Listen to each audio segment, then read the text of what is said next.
Well, that's about what I expected. Oh, okay, whatever. The page was completely fine before I went to it, and then it all of a sudden was just like, yeah, no, everything's wrong, everything's bad. Okay. That's how it be. That's how it be. As my mother always... No, I can't say that. We're still in the first bit of the episode. Let's... Not yet. Not yet. Yeah, 5 minutes. Literally. We need to adjust some things here. But welcome in, peeps, if you're watching. We are Writer's Block. We literally just do... Each of us bring 3 words, and we build upon that and create lore for the world that we're working on, which is currently Thereafter. It's a setting sort of derivative of Undeath. We don't really want to say the quiet part out loud just yet, but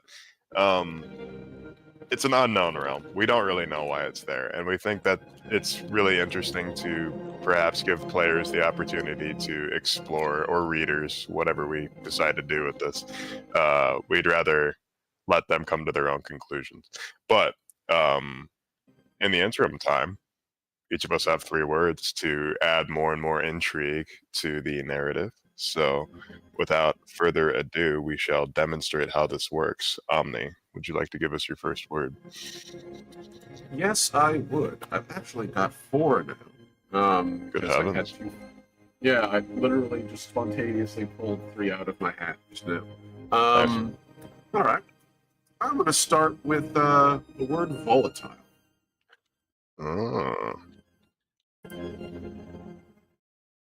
What's your thought process there?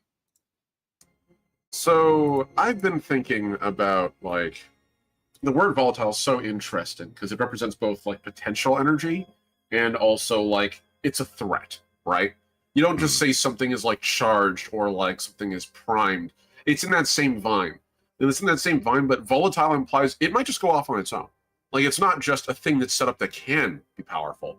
It will be whenever it's ready, basically. And so there's a danger element to it, an instability that I like to that word. Volatile implies something is wrong on a fundamental level, and like the best you could hope to is grab onto it and use it before it backfires on you. So, volatile. Right on. Okay.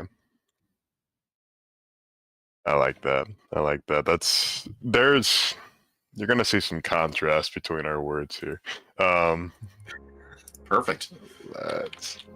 Okay. My first word is kind of a meta word, but fecundity. Ooh, fecundity. You better explain that one. Also, define that for our audience out there. There's 2 definitions of fecundity. One of them is the ability to produce fresh and new ideas. The other is how fertile something is and how the ability it has to produce an abundance of offspring or new growth. I like the first definition, the former, the ability to produce many new ideas. So I was thinking that with this word, I don't like putting down words and then immediately getting sent down a single mono train of thought on them, but in this case I kind of let it slide just because it's a meta word. So I was like, okay, are there new memories being produced, and how are they being produced, and do they even hold a candle to memories of the other realms that they derive from? And can we say that depending on where the memory comes from, maybe it's a different school of magic? Okay. I like that idea. I like that a lot, actually. It has been a thing we've been sort of dancing around lately, hasn't it been? The idea of, like, is this a finite resource that's utterly, completely, like, never going to see more of it ever, like helium disappearing from the Earth, or is it actually going to be reclaimed? It's all true. It's all true. Yeah. It's all going to be gone. God, that meme hits on 3 different levels for me because I like balloons. 3D Squelden, it's sad. Another 3,000 years. But no. So I like that word. That's such a good word, Red. And I actually like the double meaning of it too. Not just the ability to make new ideas, but the idea of like how things can sort of grow off of it. Because I always heard the word fecundity used to describe like mushrooms, as an example, because they're capable of literally just sprouting up. Like you have a mushroom anywhere, and wherever their spores fall, the conditions are right, more will just pop into being. So I like both sides of that. It's such a good word, Brad. It's so good. Thank you. I guess we'll go with my next word, Yes, sir. which I'm going to go with another interesting word, and I want to just double, triple check we haven't used it before, and I don't see it. So, symbiosis. Ah, okay. I like how Mhm. I like how my word and your word just tied in there. Yeah, beautiful, just sort of slot in together perfectly.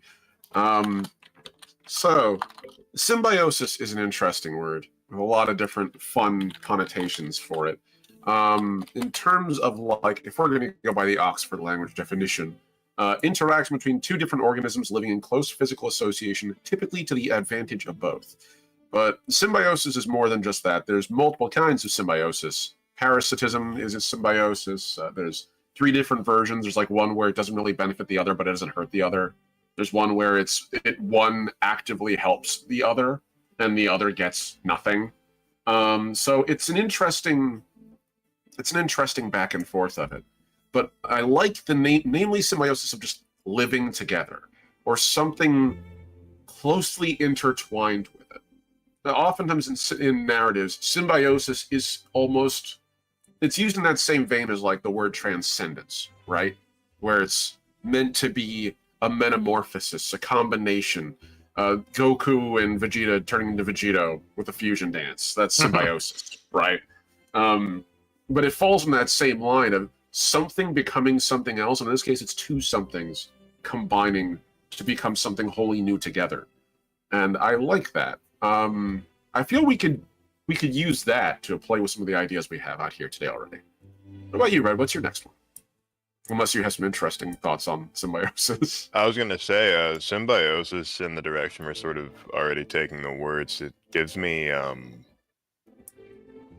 I keep thinking the philosopher's stone keeps popping into my mind, so I'm like, alchemy is going to be a really big thing in this setting, and because the idea of creating new things and using memories as sort of a catalyst for the tinctures or the mixtures, as it were, I find that very interesting.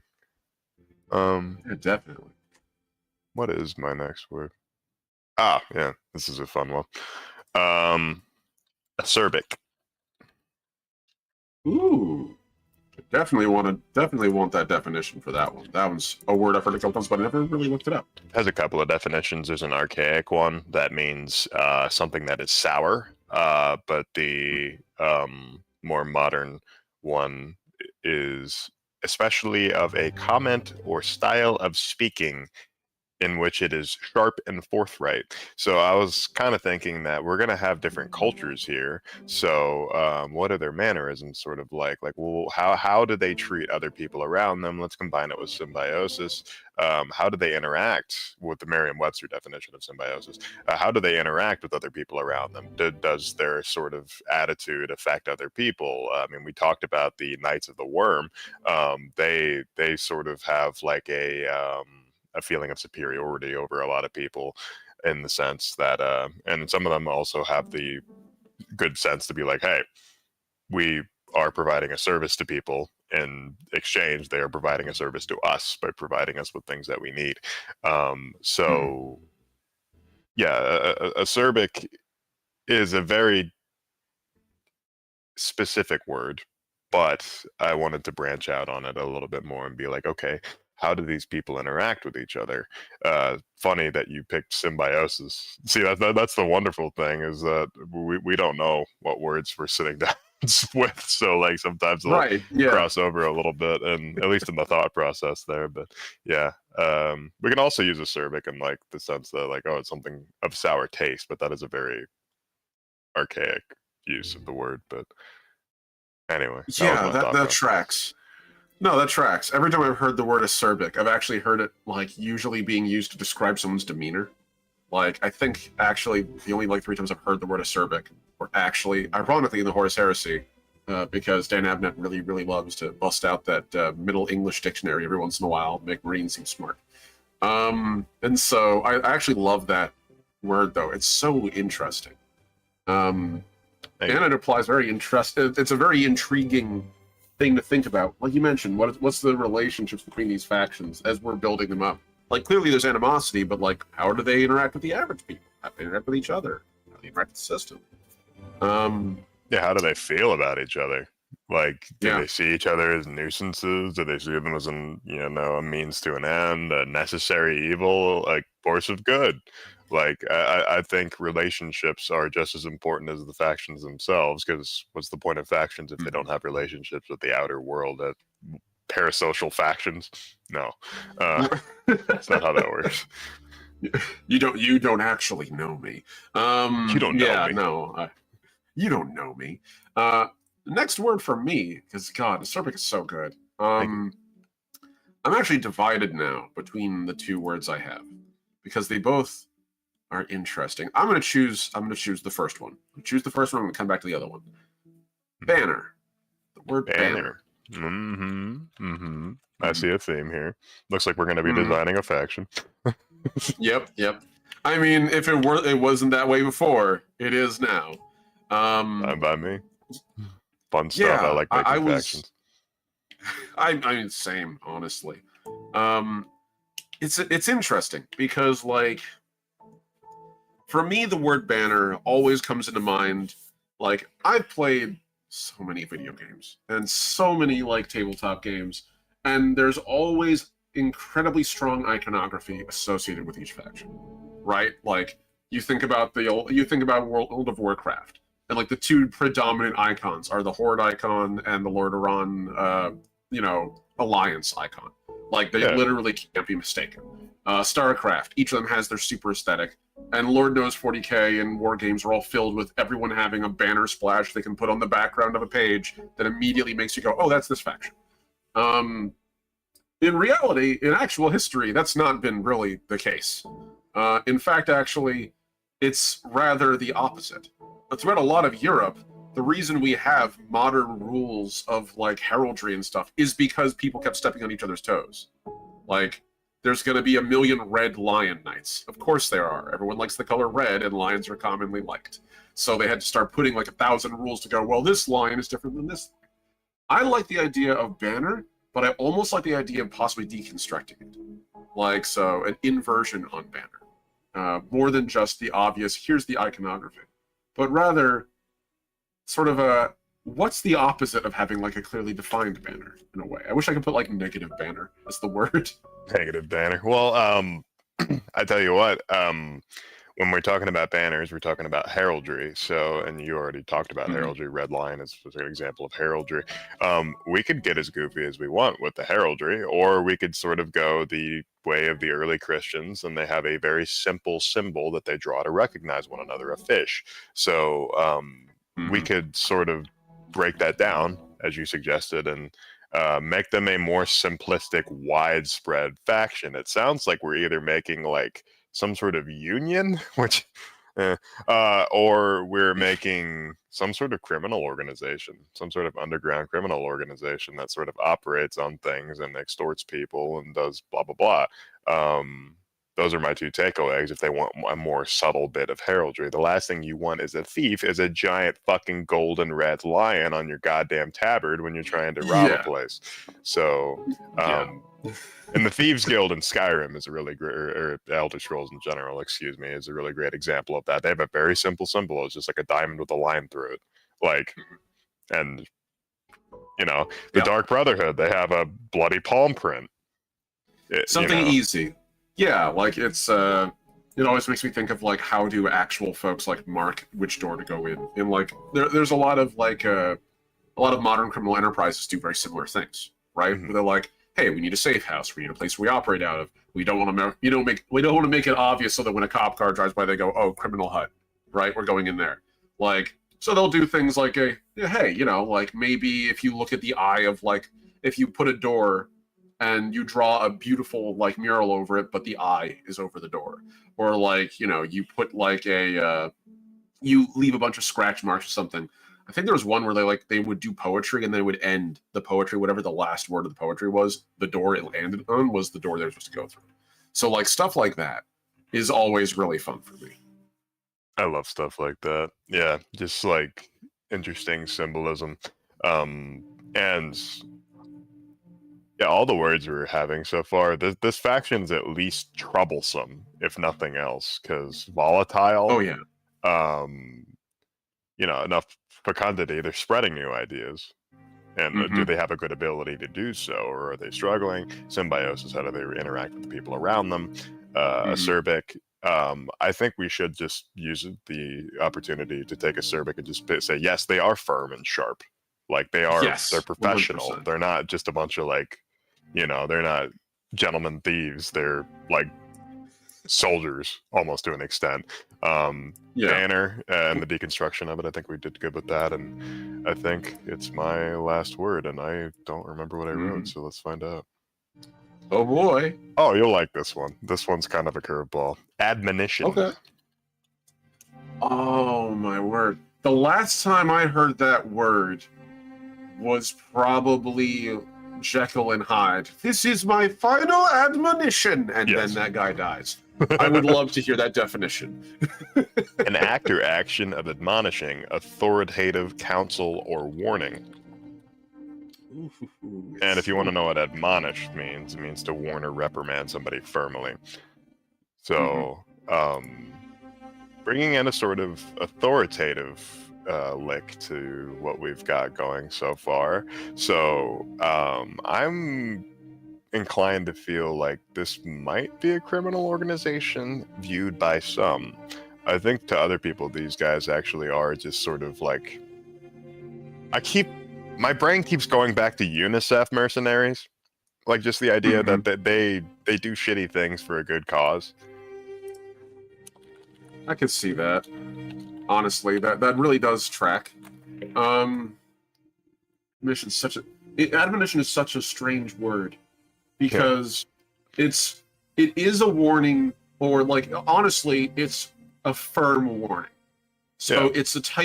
it's stronger than like just the blasé like haha don't, like it's meant to be taken seriously, but it's not so grievous or serious that like it's the punishment itself. Usually, Right. like the thing that always makes me think of like an admonition is like wrapping someone on the back of the hand with a spoon gently to deter them from doing something, or like a mother like using using a firm tone like hey, don't do that. Like it's that step above the lowest level of threat, but it's a step below the highest. So it's weirdly nuanced. It's one of those words where it's like usually a word will gravitate towards extremity or like the opposite, like a mild note to it. But this word intentionally aims for the middle. Um, I love that, and I kind of agree with you. I feel like this organization exists either in a state where they are warned, like people are warned about them regularly, like they are admonished for supporting them or admonished for knowing about them or working with them, or it's the other way around. This organization is admonition to the civilization, to the world itself. Like this is an organization whose very existence is kind of a hey, fuck the status quo, mildly.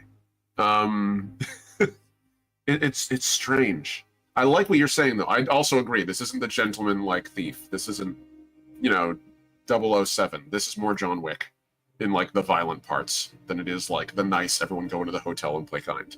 I think these are the It's guys that know. Since we were talking, I was bringing up. I want to know what you think about this. We were talking about like alchemy and stuff a little bit earlier. We don't have to go yeah. along this path, but what if these guys are kind of like master evocationists? Like they literally just are able to draw upon memories in ways that others genuinely cannot, and they use it for mostly good. I'd say they're a very neutral faction. I imagine these guys are almost like wizards or sorcerers, and they work for some sort of. Do they work for themselves? Do they work for the people? Do they have a lord or some sort of head figure that they work for? Is there like an arc? They're like an arch evocationist? But I do have a name for them if we go along this route. Oh, Is the evocative? the evocative. I love that. The evocative. So like Evoca type, spelled like that, right? Evocatite. Yeah, let's go with the Evocatite because it sounds like we're saying tit. Otherwise, that's why I was like Evocatite. Yeah.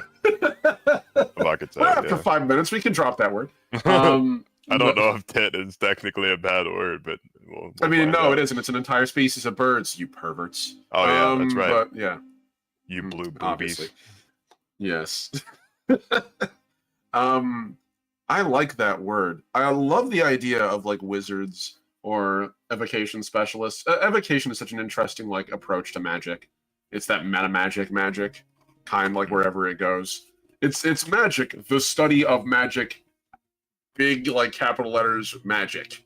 Like what school? Oh, magic. Like what? No, the thing under magic. That's what we study. That part. I like the idea of that. I saw a definition that went against the old, like, the action of invoking a spirit or a deity. The act of bringing or recalling a feeling, memory, or image to the conscious mind. So, I just found that, yeah. yeah, are these guys able to create new memories? I think they have to, right? In order to survive, they have to have some sort of font they contribute to. That would explain why they're neutral. Like, what they're doing theoretically could benefit everyone.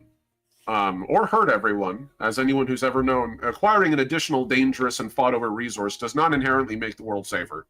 A couple extra 1,000 tons of, uranium-238 drop out of the sky onto an island in Bikini Atoll. Bikini Atoll's not going to be quiet. No. People are going to be fighting over that. So... Do these guys operate in the towers, though? Like the giant spires? Like, do they operate out of there, or do they often do groundwork? I feel like it's a little between. We actually haven't really talked too much about the architecture outside of the spires. Like, I know that, like, deliberate. Yeah, let's do that. Yeah, let's do that. My thought always was the spires like are Coruscant level verticality. Like literally, you literally can't see the bottom at the top. If you fall, you'll probably die bored. Really, let's be honest. By the time you hit the ground, and I feel like yeah, exactly. And I feel like in this situation, in this world, I don't even know if there is a bottom, but there has to be a way between the towers. So like, maybe there's conduits or rope work, or some sort of like, some kind of connectivity. I feel like as the primal chaos is eating at the bottom of the towers and like working its way up, my mind always goes to fungus, like fungus and moss. It's like the visual I think. So maybe as it crawls its way up, it's also attaching to other towers, like creepers or vines or like mycelia almost, like creating networks and ways across. So at the top where order is, it'd be very difficult to get from point A to point B. But at the bottom, closer towards the primal part, it'd be easier to connect. And so that's, they're building up and the creep is still going up underneath them. So there are ways across. I feel like where the two meet is where that intersection is the most easily like traversed, because it's not as controlled by that primal force. Maybe they're even like built around like wires connecting each other. Maybe that's how order connects at the top. But there's definitely connectivity, and I kind of like the idea of it being exposed and dangerous to get from one tower to the other. Me too. So these towers still feel a little trapping.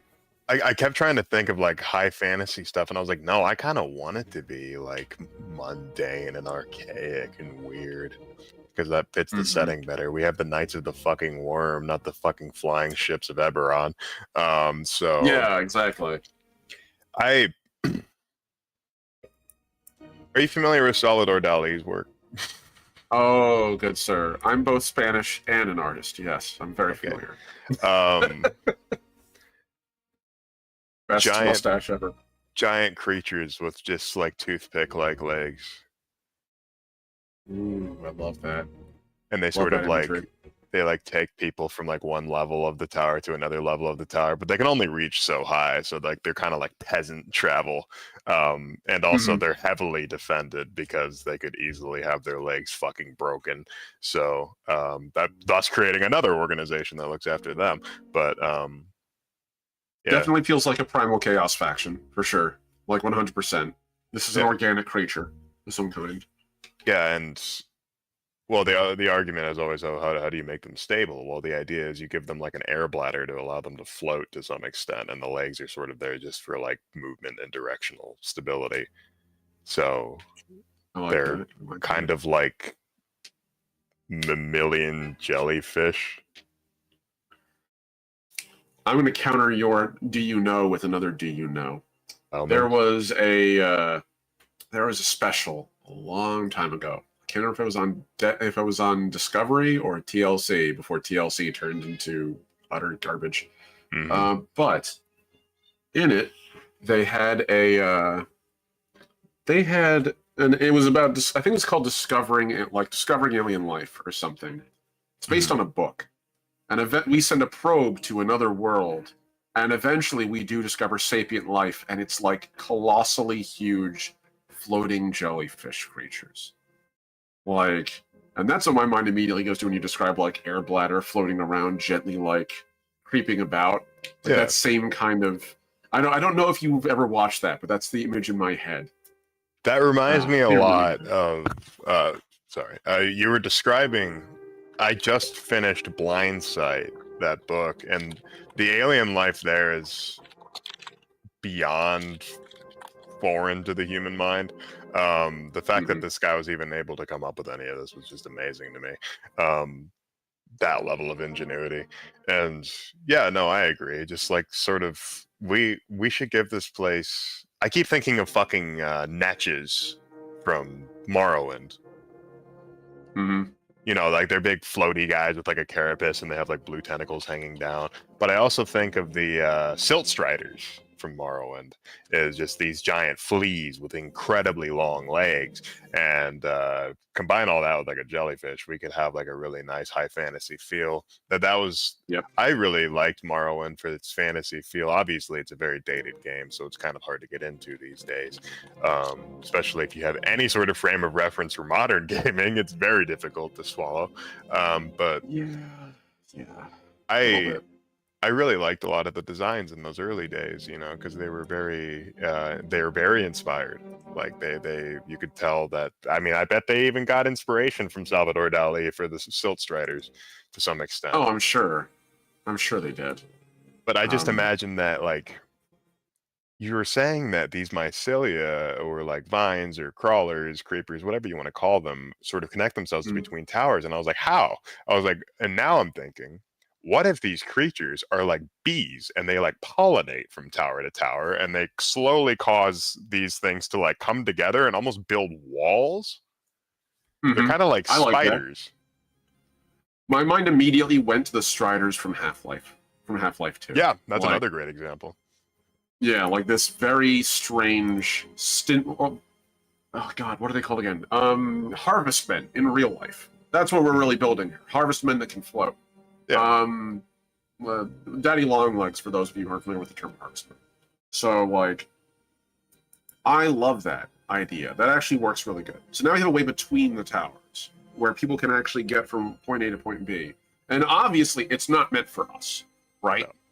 Like, if you're taking the plant roots, the plant stitching, obviously that's not going to be easy to cross. That's literally like that's like tightrope walking on a thing that might get traversed by a giant fucking spider.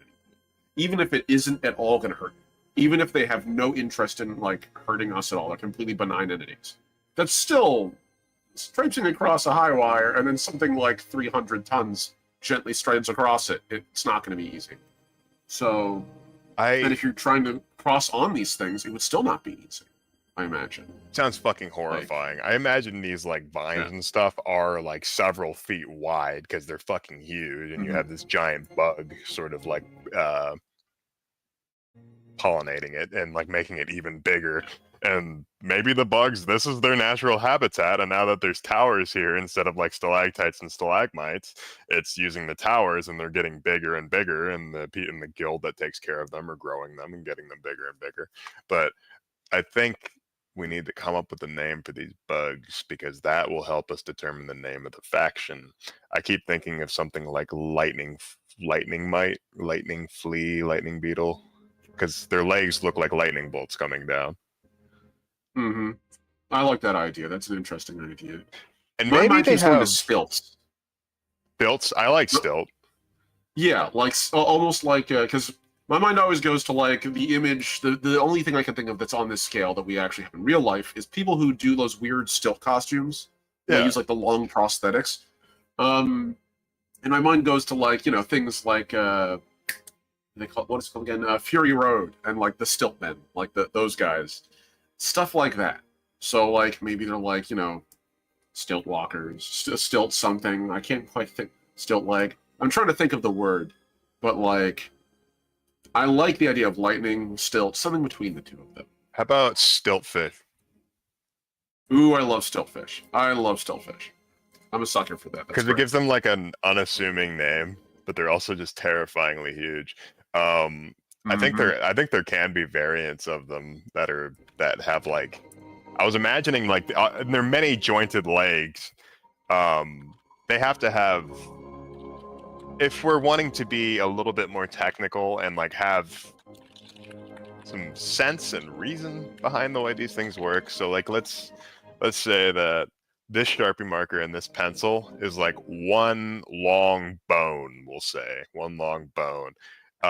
Going all the way down, like more and more of these going down, there's no support. So they're going to have little aberrations that connect and create extra support, thus making this strange sort of lightning pattern when they break off. Ooh. I like that. I like that a lot, actually. That's a very interesting approach to that. Almost like I like they that a lot. scaffold themselves. Yeah. Oh God, that is really horrifying. But I really dig that image. That's very cool. Yeah, that actually would work pretty well. And that's one of the hardest parts about making like this word megafauna, megaflora, that kind of thing. Because there's a certain point where like you build beyond it, you really can't. Like there's just not a material strong enough. Same reason we can't build right now, like orbital elevators. We have the designs and the plans. We do. actually have blueprints and schematics to make these sort of things happen. We just don't have a material nearly strong enough to make it exist. So, and it's the same thing. It's why elephants can only get so large. It's why dinosaurs only ever got so large, and why at their base, their feet just started looking kind of like stumps, and their heads were little beans on really long stilts. There's a certain point where above a certain height, if you build, you're just guaranteeing a broken leg, or like a catastrophic injury the first time you lay down gently. So I like the idea of using that like stilts, that almost accordion-like or scissor lift style legs. That sort of is an interesting idea. And what if instead of walking, I just had this horrific image. What if instead of walking, they sort of like, how do I put this? Crash Bandicoot, moving platforms. You jump on a platform and it goes from one place to the next, right? What if they do that, except they just have like this cacophony of legs beneath them, working, constantly moving. They're almost like clockwork creatures that like, so their body is like, their body is like here, but there's constantly all these legs underneath them, like moving them around. But the ride is so smooth that you'd never be able to tell, because they're basically just stationary to where they are, because they're never going to leave their little vine home that they've created. That's their house. That's how they get their food. Maybe they even photosynthesize. Like that would explain why they don't have to eat. Or maybe they eat people. That'd be cool. Could be a little A, could be a little B. It very much could be like that. There's a certain point when you get to a big enough scale of an animal where like they kind of have to be omnivorous, because they will inherently eat like anything.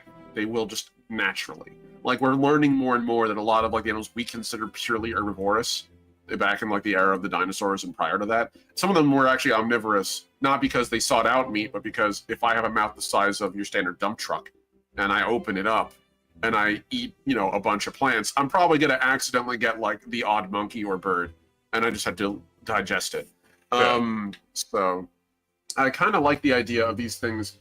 They could be filter feeders, they be photosynthesis. Oh man, I can't remember what they're called. The disc heads, I think they're striders is what they're called. Horizon Zero Dawn. Oh yeah, I know what you're talking about.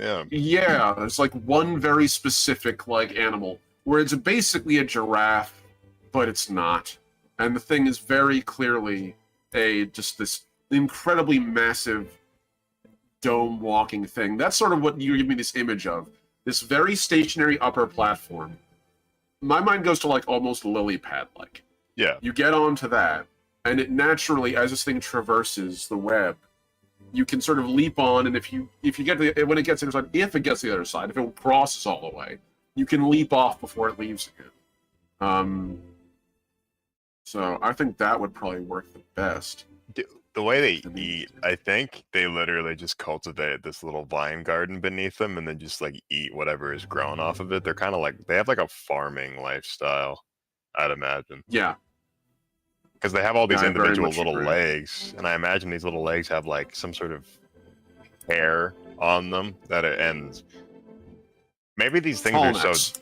That's what they're called. Tall necks, yeah. Yeah. Maybe they have a way to transport food to their mouth, or maybe they just don't have a traditional digestive system at all.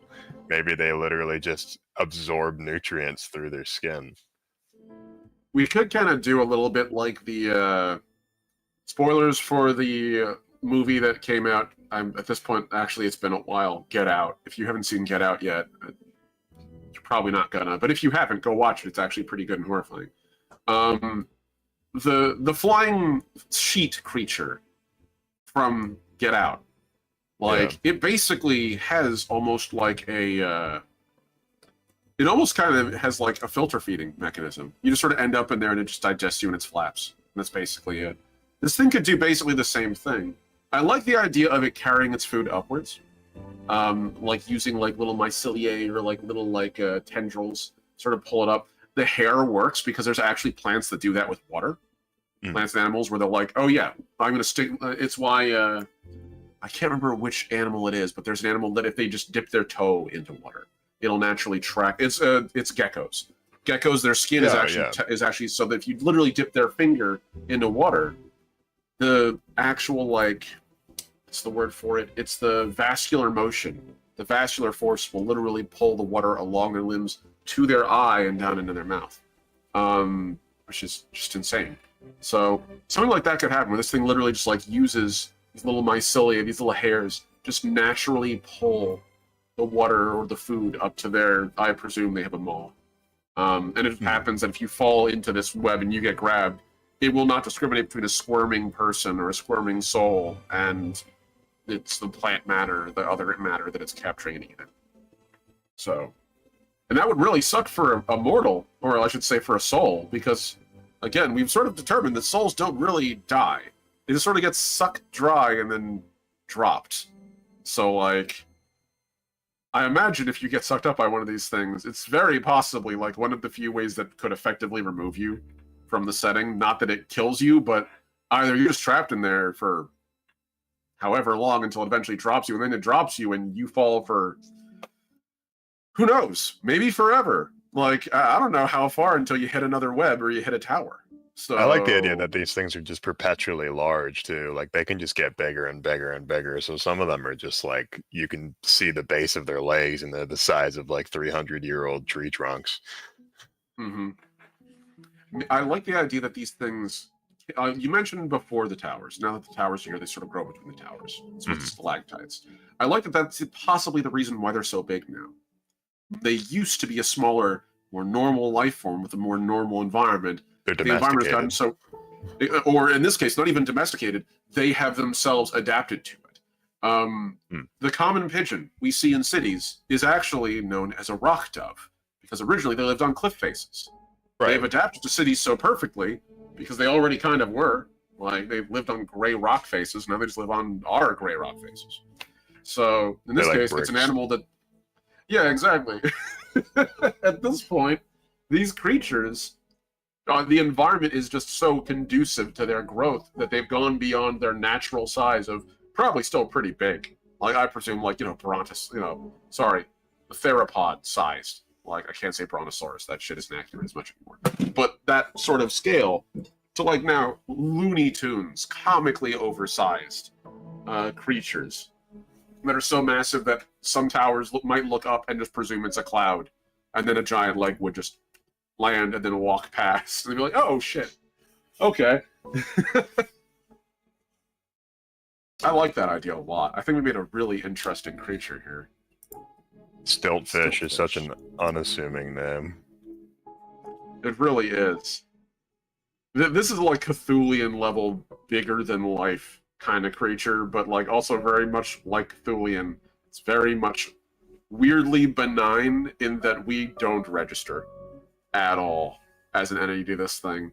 It's like Maybe they're Azathoth. not even. Azathoth doesn't hate you. Azathoth just mindlessly eats the universe, and you just happen to be in the universe. I was gonna say I think you're right about them not being domesticated. I like the idea of them being like, oh well, there's food here, so I'm gonna eat here and I'm gonna stay here for as long as I get food and nutrients, and then I can cultivate my own little garden and then stay here forever. So some of these things are just countless millennia old because we were talking about jellyfish earlier, and they can just kind of rebirth themselves. So if you don't have anything to break down and you're constantly building and replenishing and replacing your cells, I mean, that's essentially immortality. It's a ship of Theseus version of immortality, but it is. That's what immortality must be. Well, I mean, yeah, in fairness, almost all life does that in some capacity. Humans shed most of our cells every couple of years. Like, we are literally leaving behind a trail of our... That's why dust is so prevalent in old people's homes. You know, literally leaving our skins around. Snakes do it all at once. We just gently flake it off over the course of dozens of weeks. Or in my case, I gently shake my hair and the dandruff comes out, but it's the same thing. God, that's a fucking mood. I like the idea of that, though, of these things just perpetuating. That is such an intriguing idea. They just grow as large as they can, and when it doesn't work, they just sort of... I feel like they can regenerate as well. Like, it'd be very difficult to kill these things. Like, if a leg breaks off or something, it'll just grow a new body at a much smaller scale, and then just go from there. Yeah, so, like, they have so many countless amount. They're like 100-legged beasts. Like, if you cut off one leg, sure, it's gonna stem some efficiency, but it's gonna grow another one. Because that's what it does. It just grows. It just grows at a rate that's hard to keep up with. So the only reason I'd imagine the towers even keep them around, the spires, I mean, is because of the fact they're not very hostile. They're very like docile and slow and calm. So like, they're not like gonna slam into a spire and knock the thing over or anything, or like be a siege animal. They're literally just their own thing. It also might just be literally a case of, what do you do? Right? These things are so massive. They're like, even if they could occasionally be a nuisance or something, it's like, well, what do?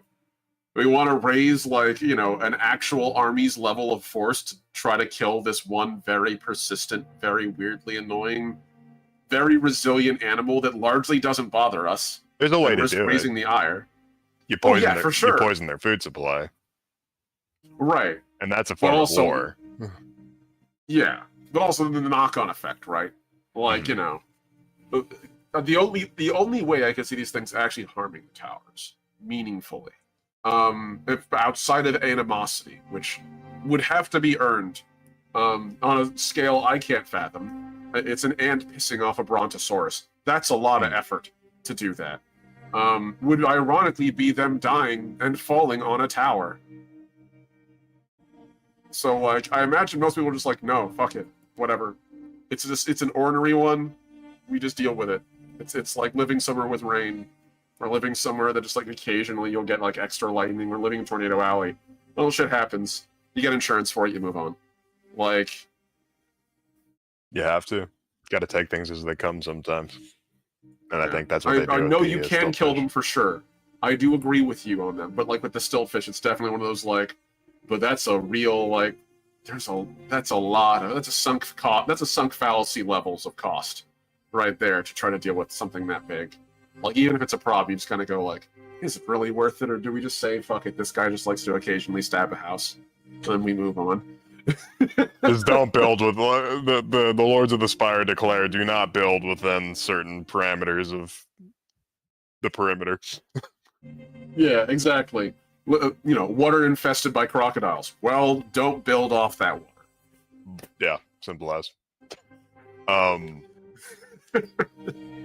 Yeah, I think that's a good. I think that's a good point to stop with those guys. We should. Do we want to? I feel like the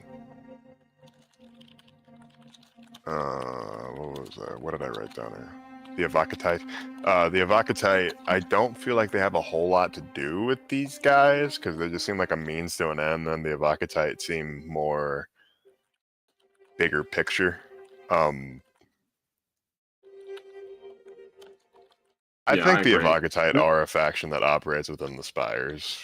Hence why we had that long side tangent. But Yeah.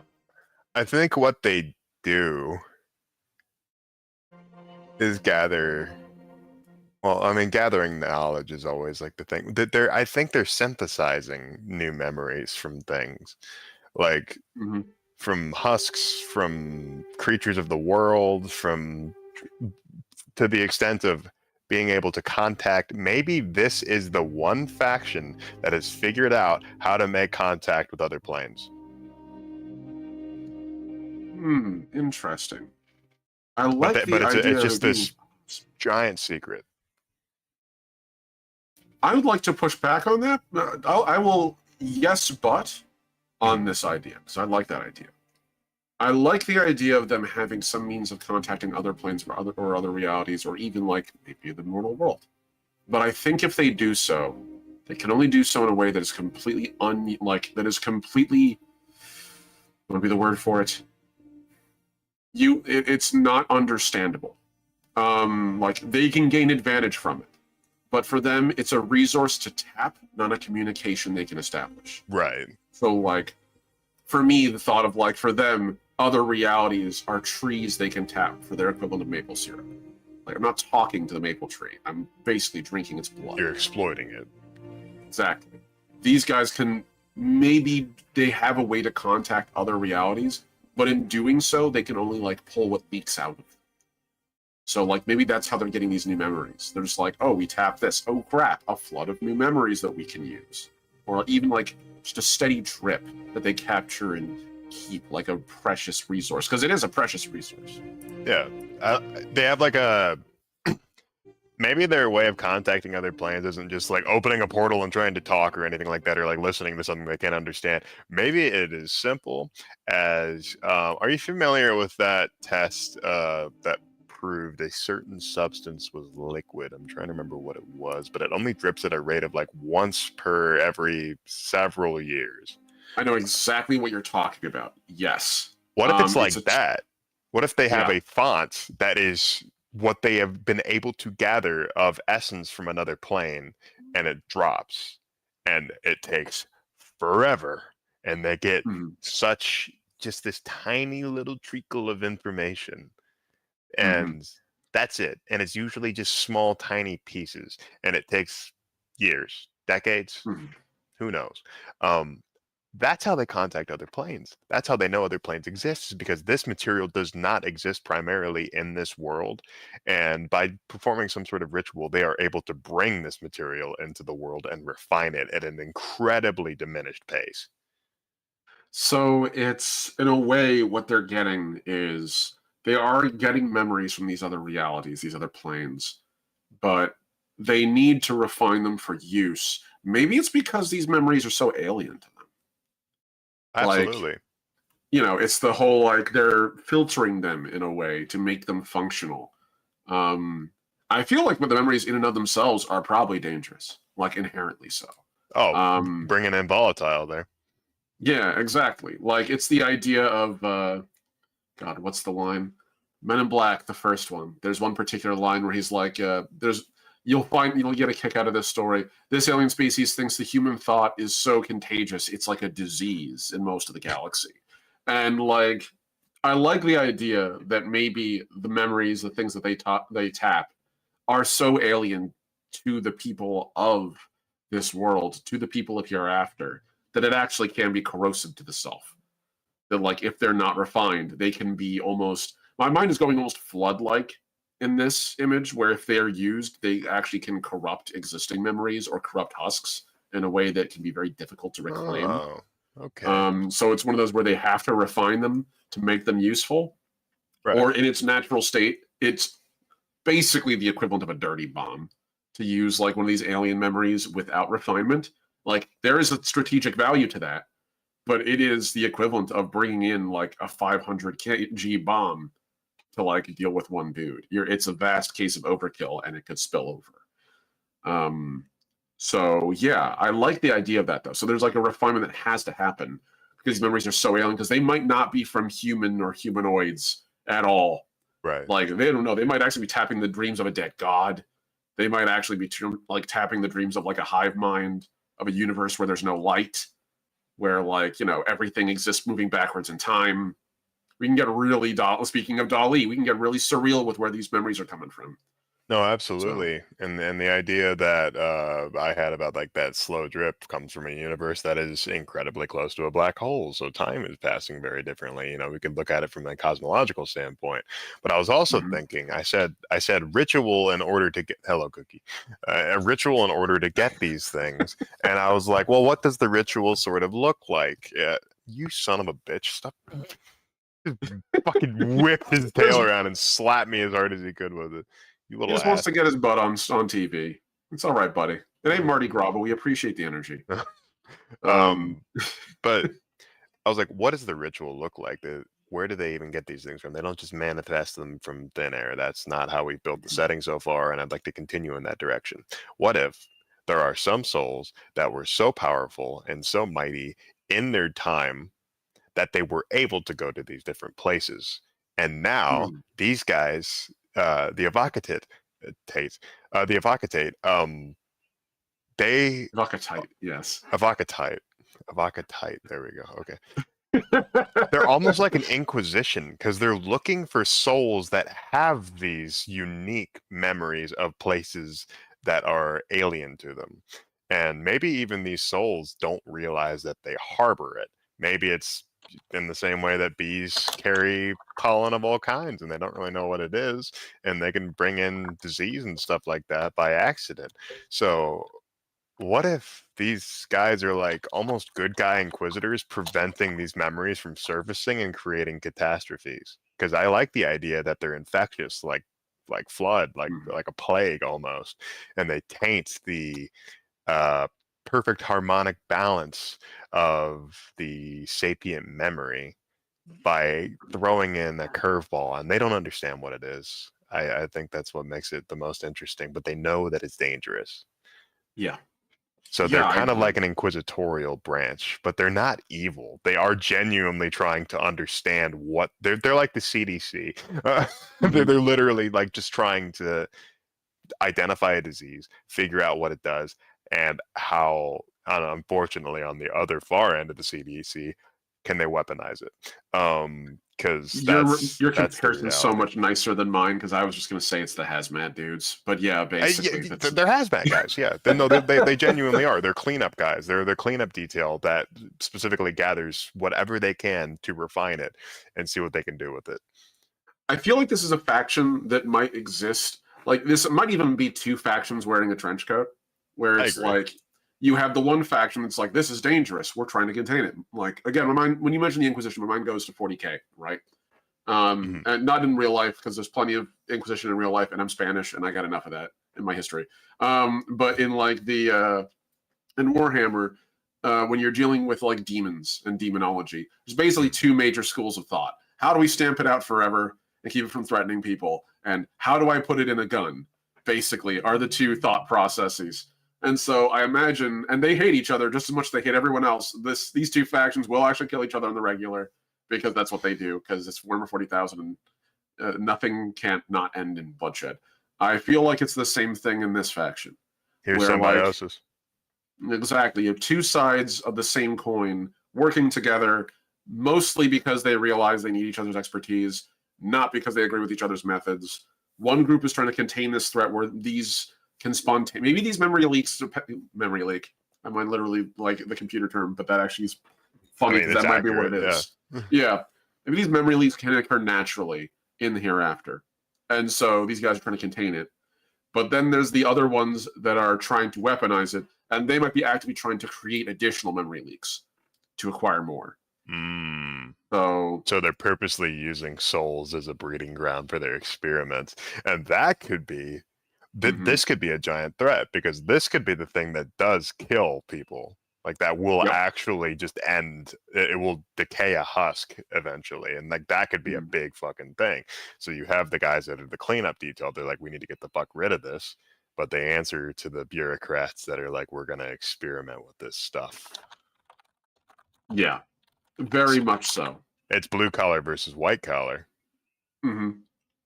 It is. It's very much almost World of Darkness in that way too, right? Where like you have with the hunters and the hunter orgs, individual hunters, individual squads of hunters. They usually have pretty ethical, like, or if not ethical, they themselves have lines they draw. But a lot of the orgs they work for usually don't have those, and when they do, it's almost always self-serving. There's almost always something inherently sinister.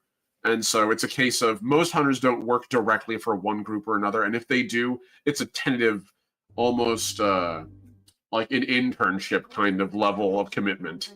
Where it's like, yeah, we'll do this for a while with you guys because you're helping us. Maybe we can like develop trust, but it never turns into full trust because they're always doing something shady.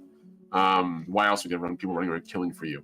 I like the idea of this. The Evocatite have like this two-tiered system.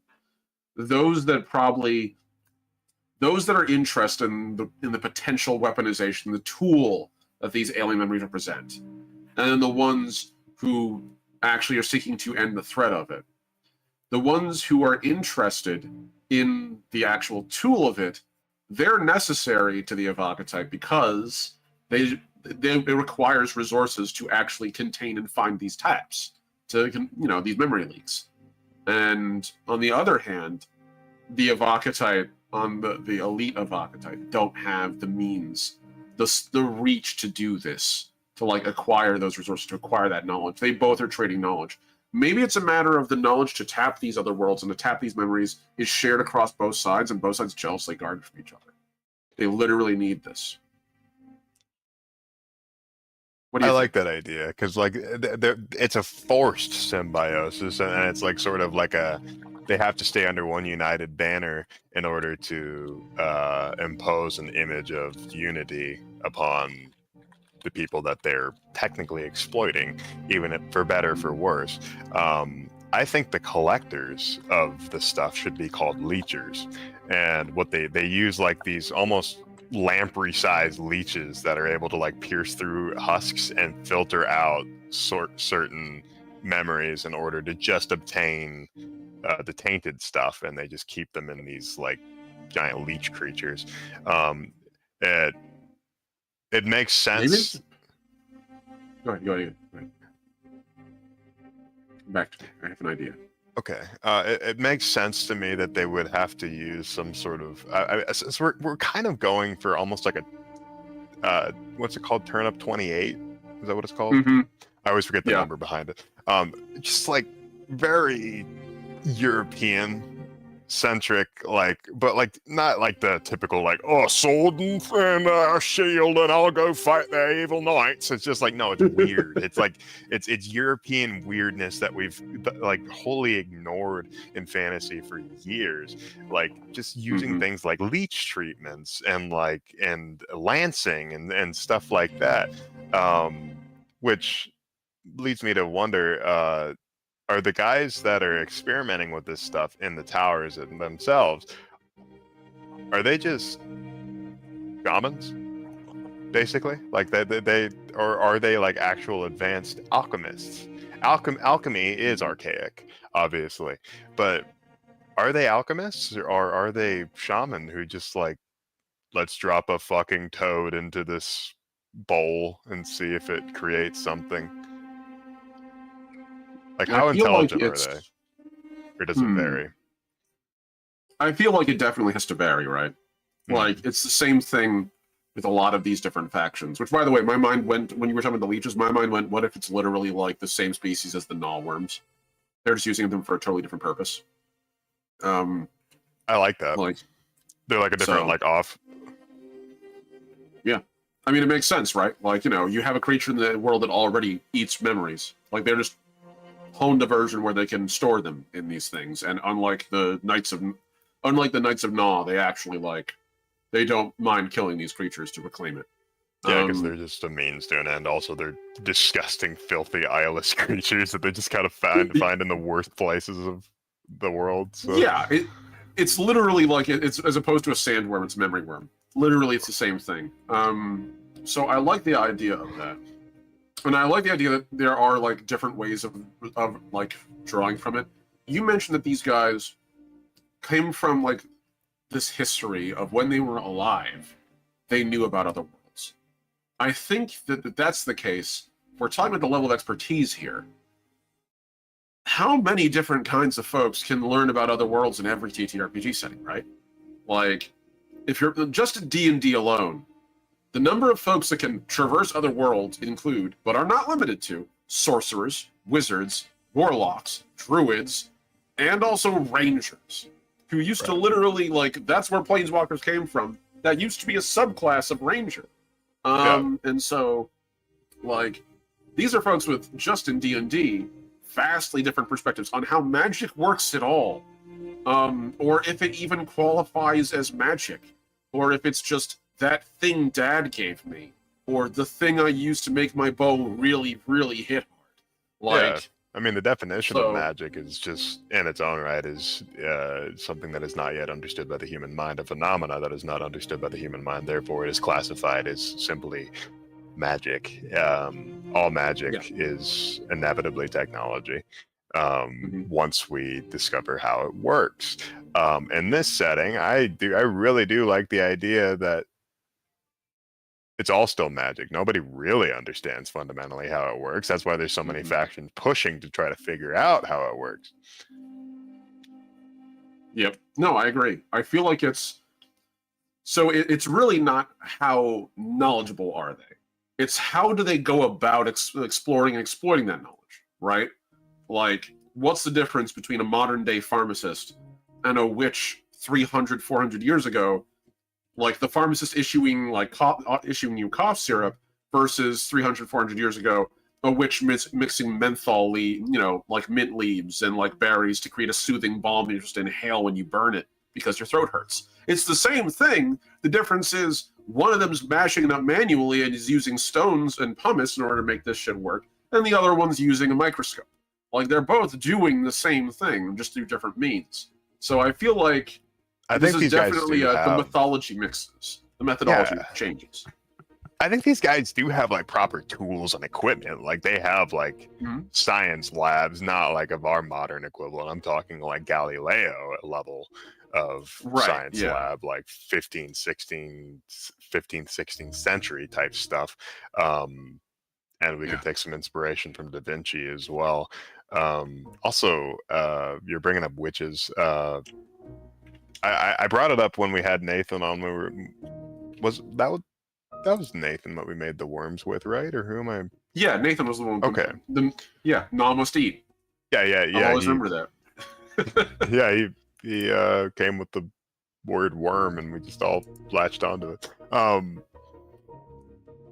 So I brought up during that episode as like a half joke, but I did mean it. At the time, back in medieval Europe, between the 11th and like fucking 14th or 15th century, they had, I think they're called nursemaids. They were often accused of being witches. They were the people that were often accused of being witches because what they did was considered witchcraft. If you had a sore throat, what they would do is they'd tie a string of 3 worms around your neck. This was a common treatment. And when they shriveled up and died overnight, that means that your throat would no longer be sore because you absorbed their essence. Yep, that tracks. Here's my idea. What if we make some of that weird witchy shit true? Like, what if it actually works to some extent in this setting? So that was my thought process with these leechers, is they use these creatures and they do actually extract bad things. So I was like, what if we just take these like weird, quirky medieval fucking things that people are like, that was really weird. Why would they even ever think to do that? And what if we gave some actual like good, hard truth to it? And the Avocate are literally that's what they do. Like they do like real witchery with the stuff that they're collecting. And who's to say they're just collecting one virus? Maybe they're collecting like countless numbers and they're always finding new things, and they have different labs to experiment on different types of memories that they've extracted.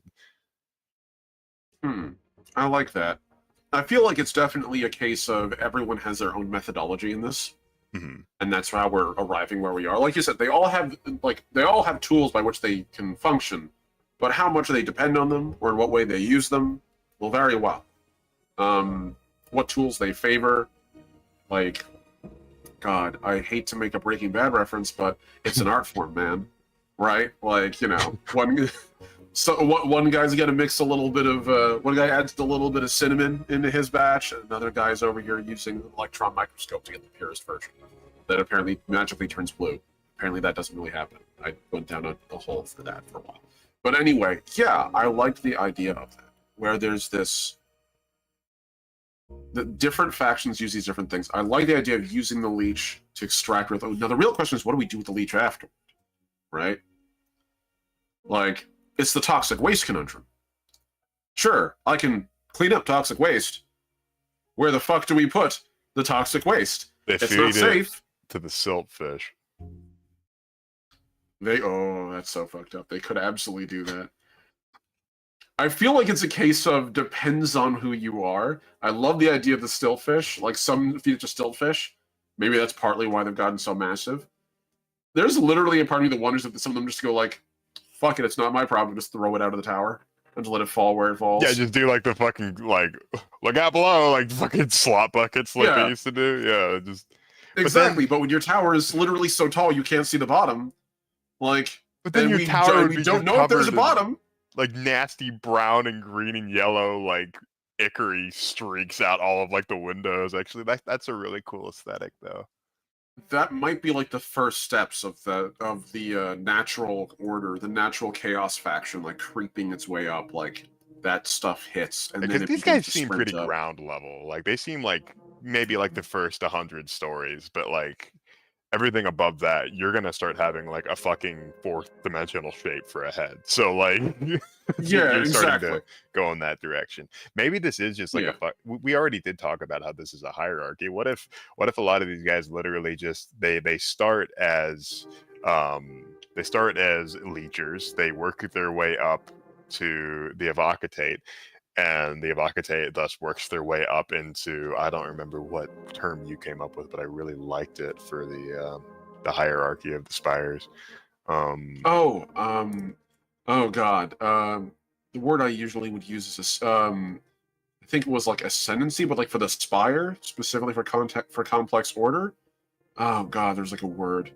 Abstraction. The further up you go, the more abstract you get. Or incandescence, the state of being yeah. Because it's abstraction for complex order, and primal simplicity has cultivation, and both of them are achieving incandescence through those methods. At least that's what they tell themselves. I think... what's the word I'm looking for? I want to make sure I'm using this word correctly. It's kind of an ecclesiarchy, isn't it? It is. Because it's based around the idea of a religion. And it's not like, oh, we worship a god. We worship the self. We are the gods. We make ourselves the god. It's a more eaten up and sociopathic take on Buddhism. The idea of like ultimate enlightenment is like, no, you will become a god at your most powerful, instead of just being enlightened and letting go of all material and worldly goods, just understanding that the mind is king. No, you are king of your own mind. That's their whole like ecclesiarchist bullshit. It's almost Nietzschean, right? It is. It's very much that early Nietzschean. Yeah, early Nietzschean, before things really got crazy. But like, it's literally honing yourself, right? You are sharpening yourself to your most perfect, refined form. You are becoming exactly who you choose to be. You will be you, but it's capital Y-O-U, you. Yeah. So I like that a lot. I like where we're going with this. So these guys, depending on who we're talking about in this faction, they all have different methods of getting rid of the more dangerous elements, of the truly alien shit that they're siphoning off these memories. Some are trying to weaponize it. And that to me is like the same thing as folks using depleted uranium as bullets. It's literally the same idea. Terrific. Others, done. yeah. I mean, hey, it's heavier than most metal, and it's not like you're making this safe thing here. There's the this bullet is too lethal. We can't read this. There's I'm sure a subgroup of them that's just storing the stuff. They're stockpiling it. The same way that like people try to get rid of nuclear waste. How do we do it? We don't. We dig a big hole in the ground.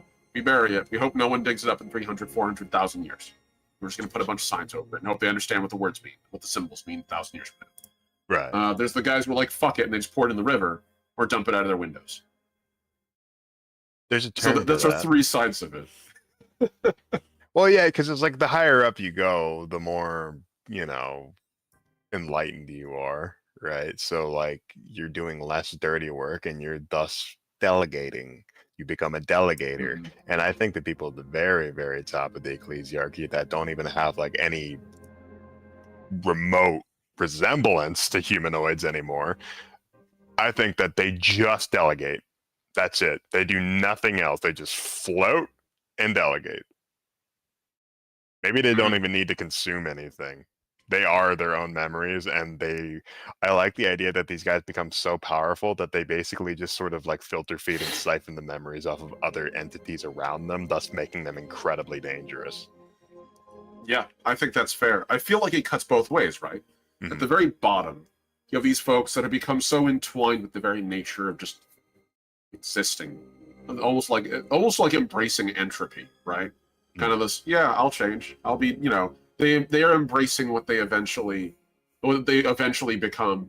And for many of them, it is for them like this inverse surrender of like, just hey, what'll be will be, what I will be will be. Whereas the guys at the top of the order do the opposite. They go, nope, I'm exactly who I choose to be. I'm a known quantity. I will sharpen that to a lethal edge. But both of them have embraced a very specific identity, and they become self-sufficient as a result of it.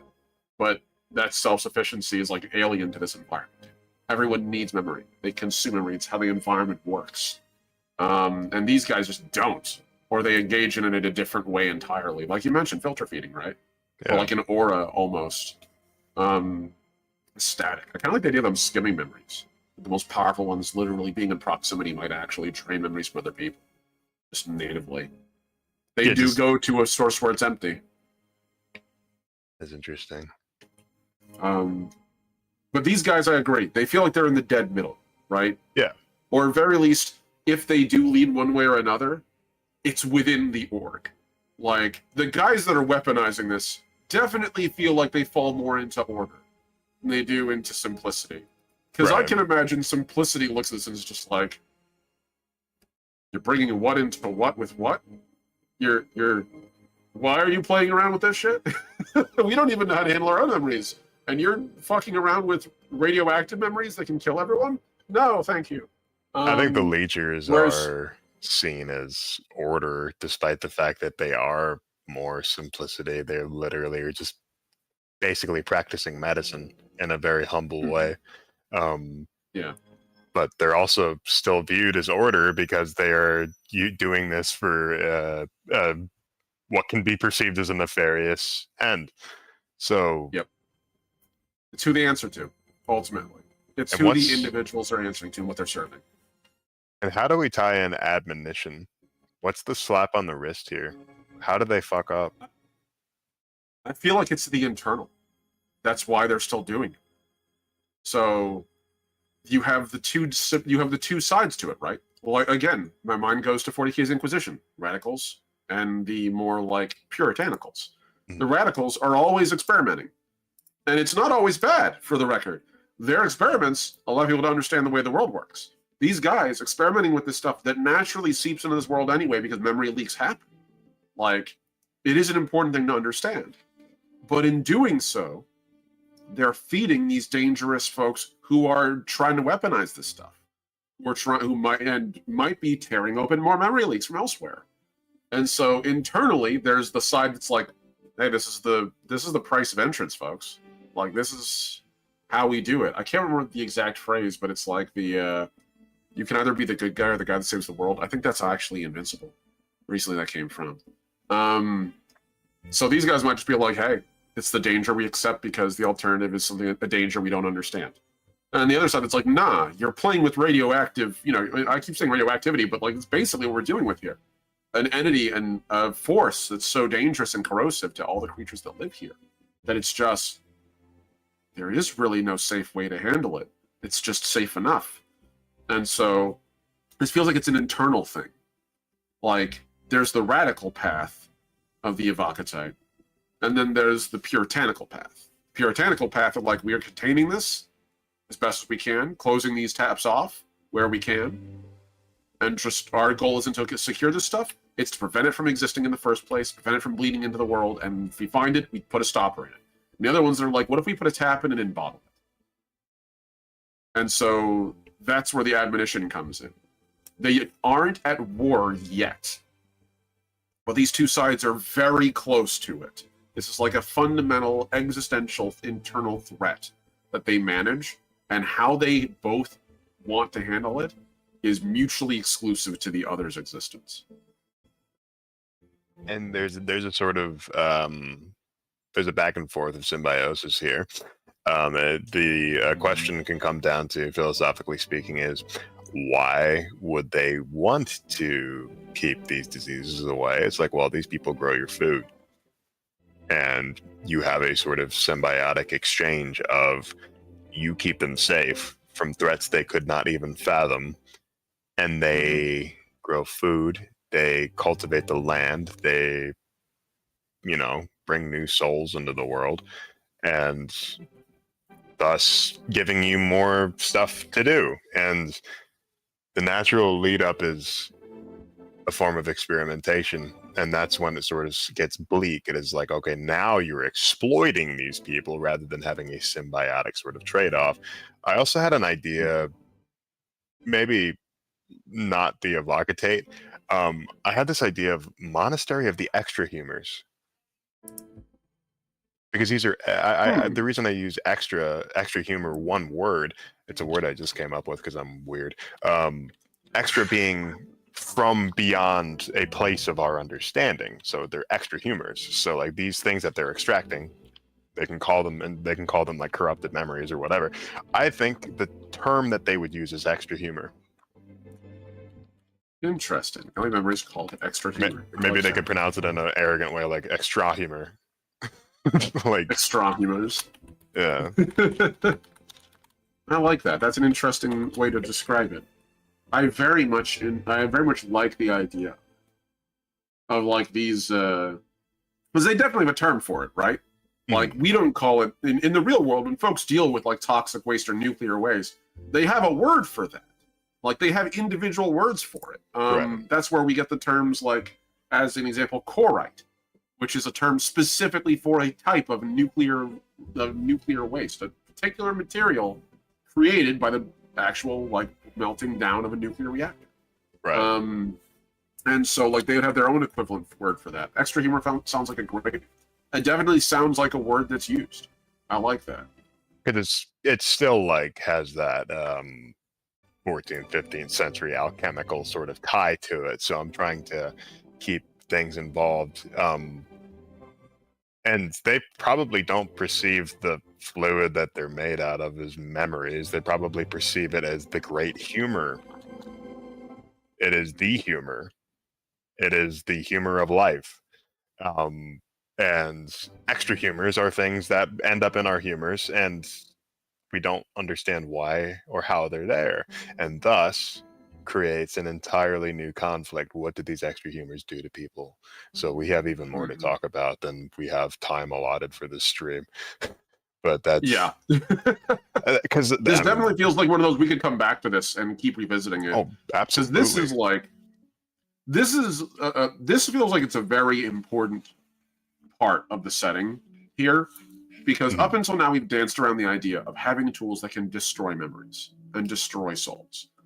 This is our first one that isn't just a very difficult to pull off thing. This is a thing that theoretically can be industrialized. Like if you feed someone to the worms of Na, like that's a process that takes a long time to go through. And honestly, it's kind of one of those things you have to embrace. And if you don't, I can't imagine it'd be very easy to weaponize because you have to drag someone all the way down to the very bottom. And the same thing kind of goes for like our last faction, the Bibliarchy of Glaring Eyes. And they literally can't get their super weapon out of, like, off the ground. That's the whole point. These guys can't agree long enough to actually do the thing. If they ever did, it'd be horrifying. They really can't do it. They're too incompetent, by definition.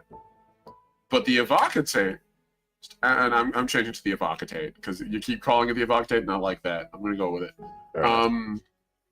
The Evocatate, this is a threat out the gate. This isn't this isn't like just a refine it to where it's dangerous. The stuff by itself is dangerous. This isn't I need to carry someone to a giant worm or raise our god. This is a drop of this shit will kill you in the way that matters in this setting. So this definitely feels like a thing we should come back to and delve more into. Because I can imagine other factions acquiring this stuff.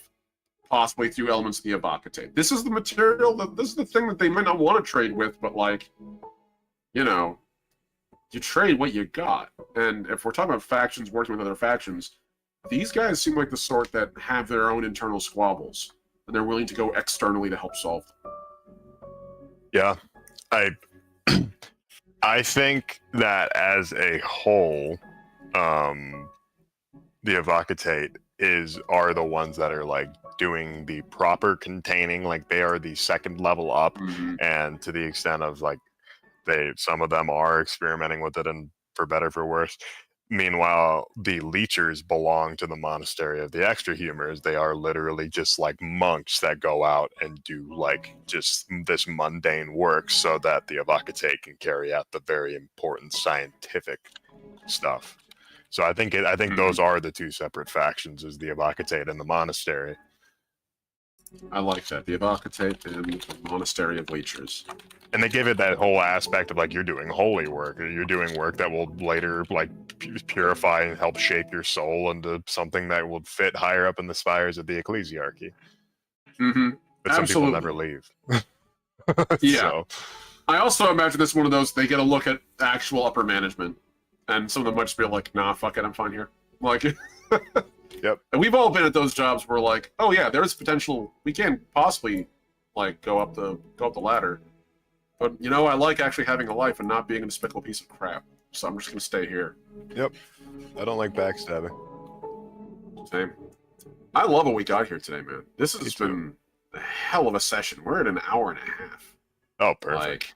I think we should just go ahead and call it there then before we get off on another half an hour discussion. Because we really can. We could. This definitely feels like there will be a part 2 at some point in the future for this. Because this I already wrote down another word for next week, just having this conversation. So. Hell yeah. Well done, sir. Well done. Likewise. And to everyone who's currently out there watching, well done you. Thank you for watching us.